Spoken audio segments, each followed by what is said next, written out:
अल्हम्दुलिल्लाह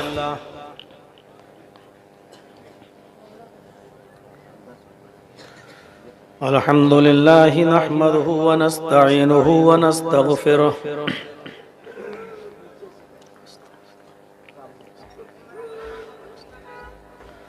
व नऊज़ु बिल्लाहि मिन शुरूरि अनफुसिना व मिन सय्यिआति अअमालिना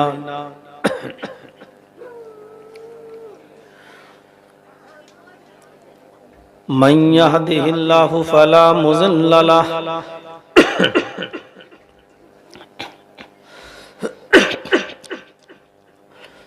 व मन युज़लिल्हु फला हादिय लहु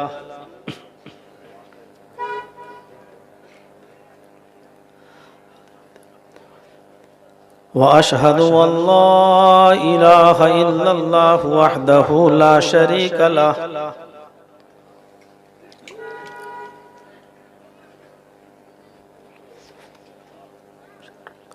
व अशहदु अन्न मुहम्मदन अब्दुहु व रसूलुहु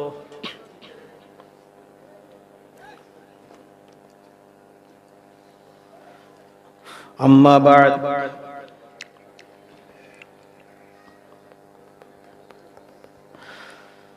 फ़इन्न खैरल हदीस किताबुल्लाह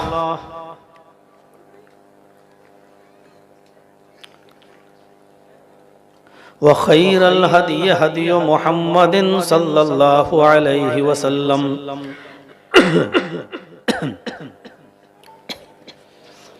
व शर्रिल उमूरि मुहदसातुहा व कुल्लु मुहदसतिन बिदअह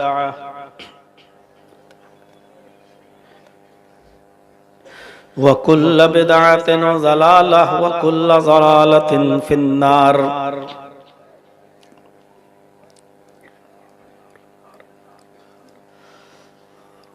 अऊज़ु बिल्लाहि मिनश शैतानिर रजीम। बिस्मिल्लाहिर रहमानिर रहीम। वमा खलक़तुल जिन्न वल इंसा इल्ला लियअबुदून।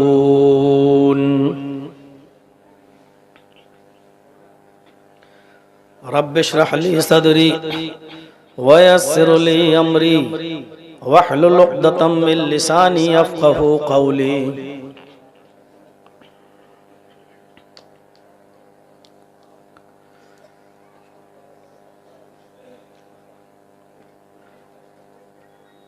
हर किस्म की तारीफ, किब्रियाई, बड़ाई, पाकी, बुजुर्गी अल्लाह सुब्हानहु व तआला के लिए लायक व सज़ावार है, जो वहदहु ला शरीक है, जो खालिक़े कायनात है, जो मालिके अर्ज़ो समा है, जो कायनात की हर शय पर कादिर अला कुल्ले शैइन कदीर है, जो अहकमुल हाकिमीन है, रब्बुल अर्शिल अज़ीम है। और उसी से हमारी ये दुआ है कि इलाहुल आलमीन रहती दुनिया तक और क़यामत की सुबह तक दरूद व सलाम के बेशुमार फूलों की बारिश फरमा, तमाम पैगंबरों पर और बिलखुसूस मोहम्मद अरबी रहमतुल लिल आलमीन जनाब मुहम्मदुर रसूलुल्लाह सल्लल्लाहु अलैहि वसल्लम की ज़ात गिरामी पर अल्लाहुम्मा सल्लि व सल्लिम व बारिक अलैहि। हिरनपुर हाथ काठी का ये प्रोग्राम जो अपनी नौइयत का मुनफरिद प्रोग्राम होता है, इस बस्ती में मैं कई मर्तबा आ चुका हूँ। ये अलग बात है कि इस मर्तबा मुझे आने में काफ़ी वक्त लगा। तकरीबन 3 साल पहले आया था और 3 साल के बाद अब मैं यहाँ आ रहा हूँ। पिछले साल तो मेरे साथ जो हादसा हुआ है वो आप सबको मालूम है, किसी से छिपा नहीं है। मस्जिदों में बाकायदा दुआ हुई, आपकी मस्जिदों में भी दुआ की गई और उन्हीं दुआओं का नतीजा है कि अल्लाह तबारक व तआला ने मुझे सिर्फ 4.5 महीने में जेल की सलाखों से बाहर निकाला और अल्हम्दुलिल्लाह हाई कोर्ट के जज के अच्छे ऑर्डर भी मिले, जिसमें बाकायदा मेरे पास वो ऑर्डर रखा हुआ है, बाकायदा उस पर लिखा है हाई कोर्ट के जज ने कि ये शख्स 1 घंटा भी जेल में रहने के लायक नहीं है, जिसको 4-4.5 महीने से बिल्कुल बेकसूर रखा गया है। पूरी फाइल पढ़ने के बाद ऐसा लगता है कि राजनीतिक षड्यंत्र का शिकार बनाया गया और पॉलिटिकल दबाव में आकर यह फैसला सुनाया गया। और लिखा है उस ऑर्डर में कि इमीडिएटली रिलीज किया जाए, तत्काल इसको छोड़ा जाए। यह आप ही लोगों की दुआओं का नतीजा है। मेरी फिर से एक बार गुजारिश है आपसे, आपको जो कुछ भी मेरी तकरीर सुनना है, मेरा अपना एक चैनल है जर्जीस अंसारी ऑफिशियल करके और राजधानी चैनल, आप इसमें देख सकते हैं, सब्सक्राइब कर सकते हैं। इसके अलावा मैं कोई दूसरे चैनल को कोई परमिशन नहीं दूंगा। अभी देख लीजिए एक मौलाना सलमान अजहरी साहब के साथ क्या हुआ। मौलाना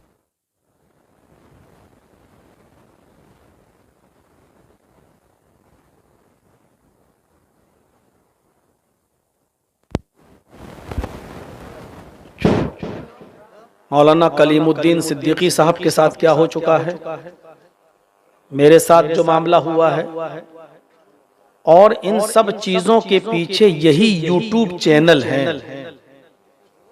क्योंकि तकरीर में जो चीज बोली नहीं जाती है उस चीज को ये थंबल बनाकर पेश करते हैं। देवी देवताओं के साथ फोटो बनाते हैं, योगी और मोदी के साथ तस्वीरें बनाते हैं, और इन थंबलों की वजह से जो केस बनते हैं ये बहुत नुकसानदेह होते हैं। आपसे मेरी फिर मुअद्दिबाना गुजारिश है कि अगर कोई रिकॉर्ड कर रहा हो तो छोड़ दे और ना करे, क्योंकि मैं भी किसी माँ का बेटा हूं। आपको तकलीफ होती है तो आपकी माँ को दर्द होता है। मेरी भी माँ रोई है, मेरे भी बीमार बाप रोए हैं। मैं चाहता हूं कि आप हमारी परमिशन जब नहीं है तो आप हमारी तकरीर को रिकॉर्ड नहीं करेंगे। मैं अपना एक चैनल खुद लेके चल रहा हूं ताकि रिकॉर्ड रहे। कल अगर कोई केस हो मेरे ऊपर तो मैं कोर्ट में ये दिखा सकूं कि मैं वो नहीं बोला था जो चैनल वाले दिखा रहे हैं, मैं ये बोला था जो मौजूद है। इस रिकॉर्ड के लिए मैं लेकर चलता हूं खुद अपने साथियों को अपने साथ। इसके अलावा कोई और चैनल हम उसको अलाउ नहीं करेंगे।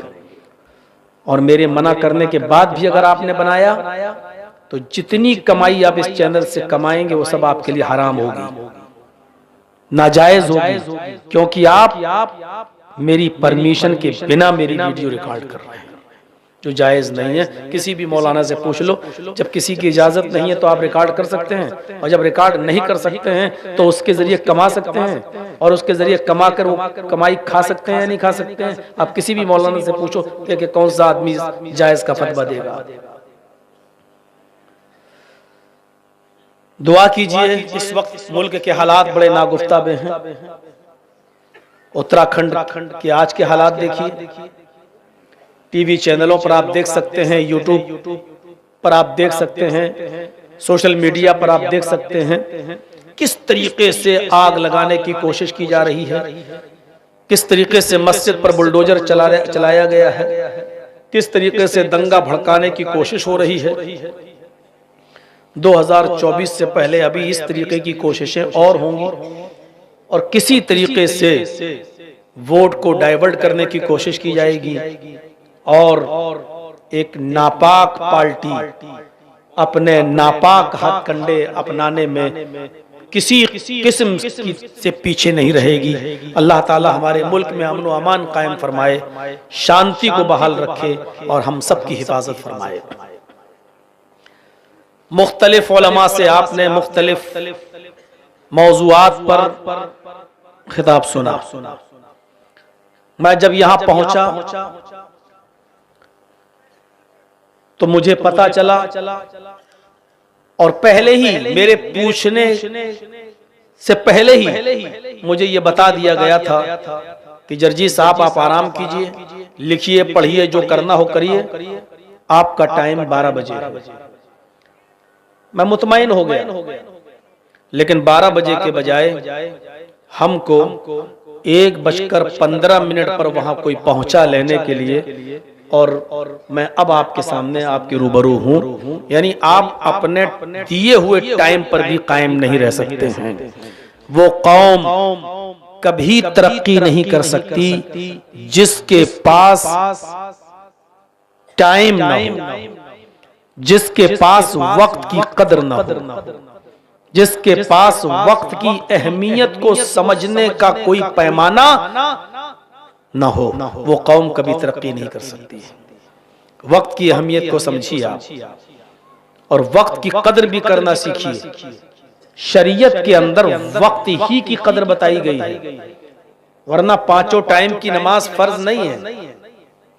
5 वक्त की नमाज अपने वक्त पर फर्ज है। अगर 5 वक्त की नमाज पढ़ना मकसद होता तो सुबह पढ़ लीजिए 5 वक्त की इकट्ठी, लेकिन नहीं, कुरान ने वक्त की अहमियत बताई है।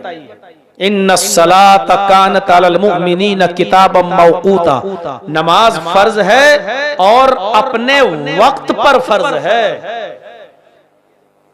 फजर के वक्त फजर की नमाज, ज़ोहर के वक्त ज़ोहर की नमाज, असर के वक्त असर की नमाज, मगरिब के वक्त मगरिब की नमाज, इशा के वक्त इशा की नमाज, ये वक्त का तय्युन किया गया और उसको फिक्स किया गया। रोजा फर्ज है, वक्त पर आपको सहरी करना है और वक्त पर आपको इफ्तार करना है। रोजे का ताल्लुक घंटों से नहीं है। आपके यहां अगर 5 बजे सहरी का टाइम खत्म हो रहा है और आपकी आंख नहीं खुली, आपने 6 बजे सहरी कर ली और ये सोच लिया कि चलो 1 घंटा देर से मैं सहरी कर रहा हूं, वहां 1 घंटा देर से मैं इफ्तार कर लूंगा, 1 ही घंटे का तो मामला है, तो आपका ये रोजा कबूल नहीं होगा, बल्कि आप गुनाहगार और हो जाएंगे। क्यों? वक्त का पाबंद बनाया है, घंटों का हिसाब नहीं है। आपके यहां 5 बजे सहरी का टाइम खत्म हो रहा तो 5 ही बजे आपको सहरी करना है। आप 6 बजे नहीं कर सकते। आपके यहाँ अगर 5:50 पर 5:30 पर रोजा इफ्तार का टाइम हो रहा है तो 5:30 ही पर रोजा इफ्तार करेंगे। 5 बजे नहीं कर सकते, 6 बजे और 6:30 बजे आप नहीं कर सकते, क्योंकि इस्लाम हमें वक्त का पाबंद बना रहा है। कोशिश कीजिए आप जो वक्त जिसको दें उस वक्त की वो कदर करे और उस वक्त की कदर को हमें सबको वक्त की कदर और वक्त की अहमियत को पहचानने की तौफीक अता फरमाए। आज हम अपने खिताब के अंदर आपको ये बताना चाहते हैं कि तख्लीक़ इंसानी का मकसद क्या है। मुख्तलिफ उलमा ने तकरीरें की हैं, सबकी आवाजें आ रही थी, सबको सुन भी रहा था।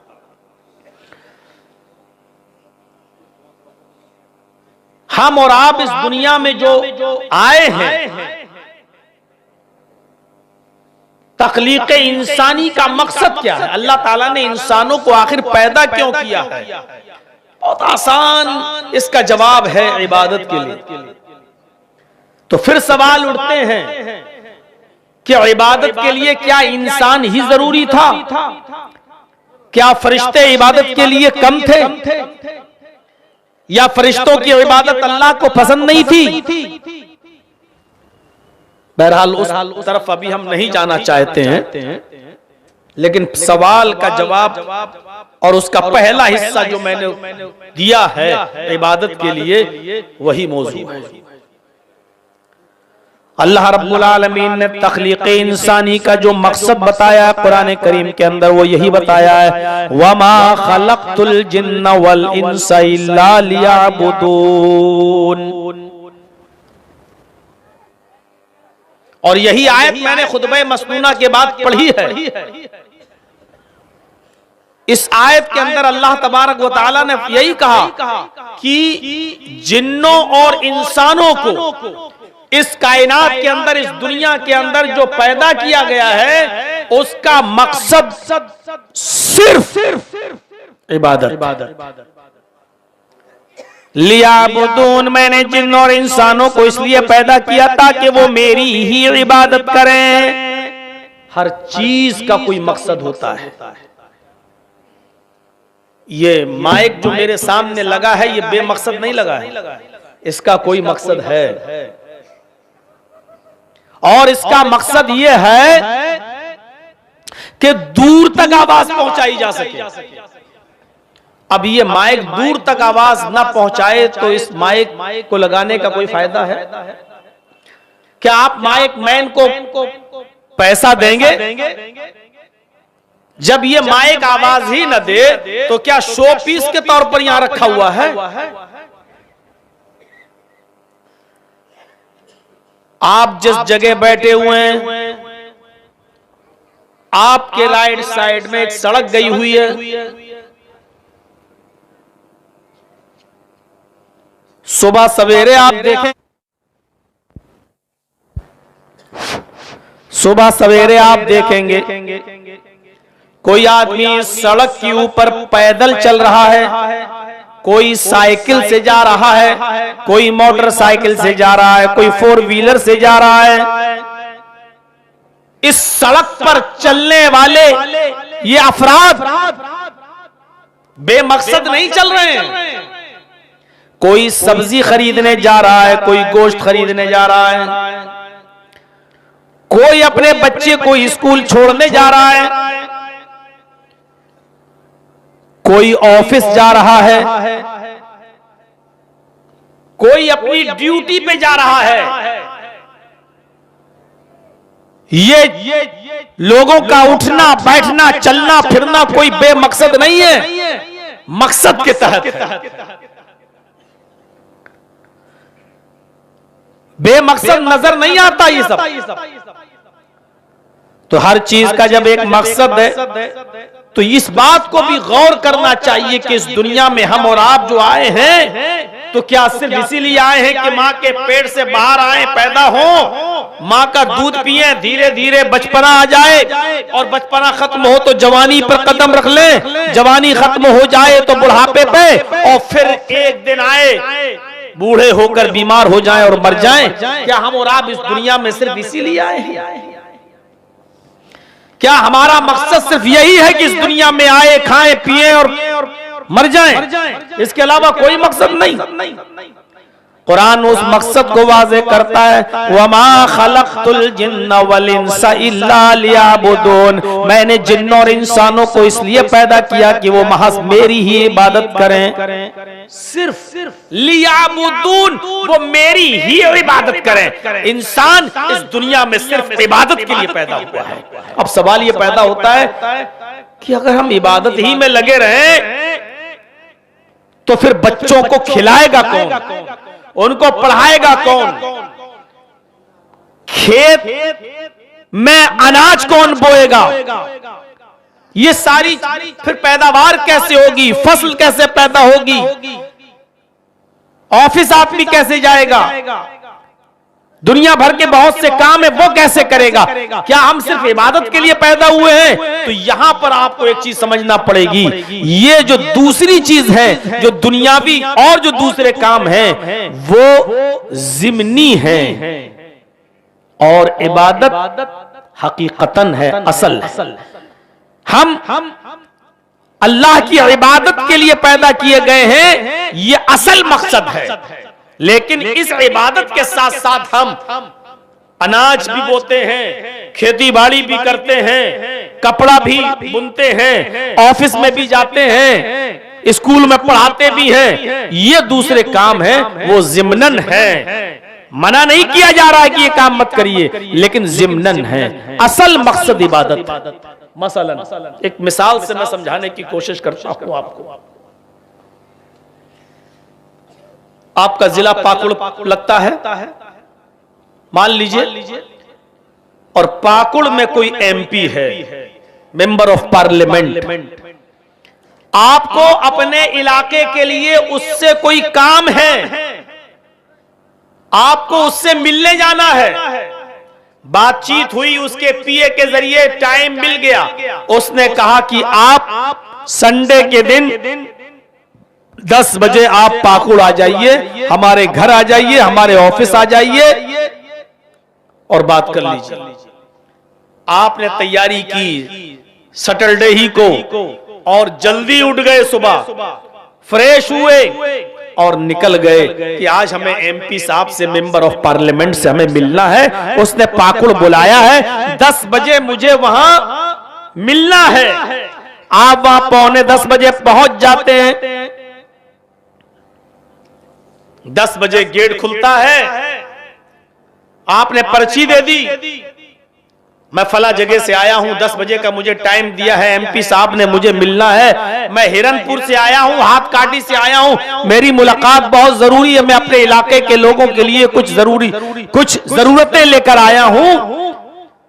जैसी आपने पर्ची दी, उस एमपी के पीए ने आपको जवाब दिया कि एमपी साहब तो है नहीं। अचानक दिल्ली से कॉल आ गई थी, पार्टी के हेड क्वार्टर से उनको बुला लिया गया, उनको तलब कर लिया गया, और वो अभी 1 घंटा पहले वो पाकुड़ छोड़ के चले गए। साहब, अब एमपी साहब आपको अगले संडे में ही मिलेंगे, अभी तो नहीं मिल पाए हैं, लिहाजा अभी आप जाइए। मेरे भाइयों, आप क्या कहेंगे? अफसोस करेंगे, यही तो कहेंगे मेरा सफर बेकार हो गया। हिरनपुर और हाथ काठी से जो मैं आया हूं एमपी से मिलने, मेंबर ऑफ पार्लियामेंट से, मेरा मकसद फेल हो गया। मैं जिस मकसद के तहत आया था वो मकसद मेरा पूरा नहीं हुआ। चलिए, निराश हो गए आप, मायूस हो गए। अब वहां से आप लौटकर हिरनपुर आना चाहते हैं, हाथ काठी आना चाहते हैं, अब फिर अपने घर ही आना चाह रहे हैं। लेकिन जब आप लौटे वहां से तो आपने देखा पाकुड़ के और हिरनपुर हाथ काठी के बिल्कुल बीचों बीच में एक बहुत बड़ा एक्सिबिशन लगा हुआ है, नुमाइश लगी हुई है, मेला लगा हुआ है, और वहां बहुत सस्ता सामान बिक रहा है। आप उस एक्सिबिशन में चले गए, आप उस मेले में चले गए, आपने एक जैकेट खरीदी अपने बच्चे के लिए जो सस्ती मिल रही थी। वही जैकेट जो 2000 की थी, आपको उस मेले में 500 रुपए की मिल गई। आपने अपनी बीवी के लिए 2 साड़ी ले ली, जो साड़ियां 1-1 हजार रुपए की मिल रही थी, वो मेले में आपको 250-300 रुपए में मिल गई। आपने 2 जोड़ी मोजा खरीद लिया। आपने कुछ जरूरी चीजें उस मेले से खरीद ली, इसलिए कि सस्ती मिल रही थी। लेकिन इन चीजों को खरीदने के बाद भी जब आप अपने घर में आएंगे और घर में पहुंचेंगे, और जब घर के अफराद, मोहल्ले के लोग जब आपसे पूछेंगे, साहब कैसा रहा आपका सफर, आप मेंबर ऑफ पार्लियामेंट से मिलके आए, बताइए रूदात, तो आप क्या कहेंगे? अरे साहब, सफर बेकार हो गया, मेरी मेहनत बेकार चली गई, मैं थक कर चूर हूं, लेकिन मैं नाकाम रहा, इसलिए कि जो मकसद के तहत गया था, जिस मकसद के लिए मैं गया था, वो मकसद मेरा पूरा नहीं हो सका। साहब, एमपी साहब नहीं मिल सके।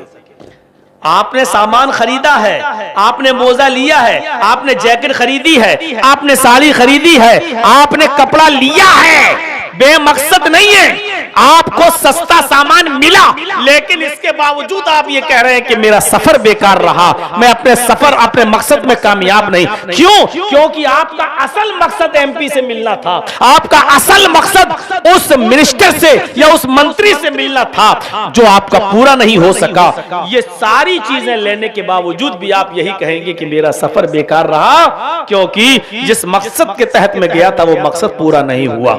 इसी तरीके से मेरे भाइयों, दुनिया में आप आए, आप कितने भी बड़े स्कूल में टीचर बन जाएं, आप अपने बच्चे को कितना बड़ा इंजीनियर बना लें, आप अपने बच्चे को चाहे कितना बड़ा डॉक्टर बना दें, आप अपने बच्चे को कितना भी बड़ा फिलोसोफर बना लें, आप अपने बच्चे को साइंटिस्ट बना लें, आप बहुत बड़ी नौकरी पर फायज हो जाओ, पायलट बन जाएं, सब कुछ बड़ी से बड़ी नौकरी आप करने लगे और बड़ी से बड़ी तनख्वाह आपको मिलने लगे, लेकिन अगर आप पहला मकसद हल नहीं करते, जो असल मकसद है इस दुनिया में आने का, इबादत, आप और आपकी औलाद अगर उससे दूर है, तो आपका एमएलए होना बेकार, आपका एमपी होना बेकार, आपका इंजीनियर होना बेकार, आपका साइंटिस्ट होना बेकार, आपका मेरे भाइयों पायलट होना बेकार, आपका टीचर होना बेकार, क्योंकि आप जिस मकसद के लिए आए थे वो मकसद तो आपने पूरा किया ही नहीं है, और जिम्नन दूसरे मकसद आपने जो है, जो उसके साथ अटैच थे, वो आपने कर लिए।